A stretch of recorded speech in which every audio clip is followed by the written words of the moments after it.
So, day 2 of Rolf Gates's book, Meditations from the Mat. This is, like I said in my first video, this is a Svadhyaya project for my yoga teacher training. And this is a self-study project. That's what Svadhyaya means in Sanskrit. So day 2, I'm just going to jump right in because I don't want to make these too long and take up too much of your time. But this is my own personal blog, so this is me being human and real, right? So day 2 was a little bit of a tiny little discussion on the yamas and the niyamas, and kind of a little explanation of the 8 limbs briefly. And when I say briefly, like day 2 starts right here and it goes down this page, and it really only goes to a couple of lines on this next page. So it's really not that long. These are really short things. It only takes like a minute or two to read these in the course of your day. So this is a part of my practice that I've kind of had a hard time with. And I don't want to say like hard time. It's not actually, the way it sounds is not really what I meant. But so yamas and niyamas, along with the rest of the limbs of yoga. They're inward and outward practices that help us in our spiritual journeys. In day 2, it's said that this plan or path has 8 limbs, which work more like spokes on a wheel than like steps on a ladder. So that being said, it's very, that kind of like opened my eyes a little bit, you know, thinking of this path more of like a wheel and the spokes of a wheel, like if the spokes of the wheel, there were 8, you know, to represent the 8 limbs of yoga, or, you know, precepts for life and how we should live. You know, thinking of it as like more of a spokes on a wheel that's kind of like rolling down this road of the yogic path. For me, that was a really kind of like, oh, like, boing, like a light bulb moment. Because really, we should be thinking about this as non-linear. You know, like the yamas don't go in order. You know, the first yama, which yamas are the outward practices, is non-harming. You know, yeah, non-harming is the first one, but that doesn't mean that you have to achieve non-harming and then move on to the next one, which, sitting in front of this video and now reading this book, I can't remember for the life of me what the second one is, because it's not coming to me at the moment. So, you know, yamas are the moral restraints, and the niyamas, which are the observances of yoga.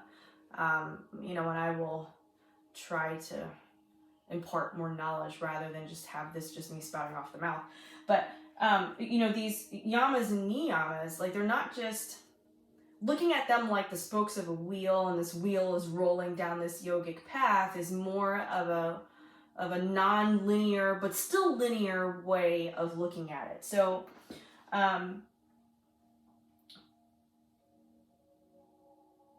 I am a type of person that kind of like is always looking for the achievement, like, you know, to get the good grades or to get the degree, get to the end, achieve the thing that I set out to do. You know, but thinking of this spiritual journey through meditation, yoga, all of those things, the practices of the 8 limbs of yoga, these are all things that, thinking of all of those things as like the spokes on the wheel, you know, and the wheel is kind of like revolving around the buddhi inside, you know, that inner light inside, you know, but also while continuing to move forward, you know, on this yogic path. It helps me remember that it's not about the achievement, but the journey. You know, so we always talk about how it's, you know, it's not about the destination, it's about the journey. I always kind of thought that was kind of like a campy thing to say, but it's really not. When we talk about, you know, this yogic path that I find myself on, you know, talking about it's not about the destination, it's about the journey is a little bit more inward and intuitive way to look at traveling on this yogic path through meditation and, you know, asana and things like that. It's a way for me to realize that, you know, it's not that I'm trying to achieve anything, even though I am trying to achieve something. However, the achievement is not like a pat on the back or the degree that I'm getting or the achievement or the pay raise or something like that. The achievement is, you know, self-awareness. And in the scheme of things, you know, a $10,000 a year raise versus self-awareness, you know, like, well, you know, what achievement are you going to pick? You know, and I feel like I've kind of come to a point in my life where self-achievement is more valuable than, you know, all of those worldly things that we find ourselves rolling after on our linear timeline. So even though it's not about the destination, it's about the journey seems kind of campy, you know, as a yogi, the journey is the most important part, because what I'm learning about those 8 limbs of yoga, you know, the spokes of the wheel that are rolling down this yogic path, you know, the wheel can roll forward, it can roll backward, and you continue to go back to the things that you started at. You know, it's a travel, it's a journey, it's not a straight line. Nothing that we do in this path is a straightforward, this is the thing that we're doing. You know, we talk about the 5 yamas and how those are the outward practices of who we are. That's what the people see and perceive, and how we interact with the outer world. Well, it's not just about doing those 5 things in order. It's about always embracing those 5 things, continually circling back and through those 5 things over and over and over again. While the wheel can roll forwards and sometimes roll backwards, you know, I think that's indicative of any type of spiritual path or spiritual awakening, whether it has to do with yoga, meditation, or whatever it is that we're going through in life. So day 2, it's good. It's good. 8 limbs.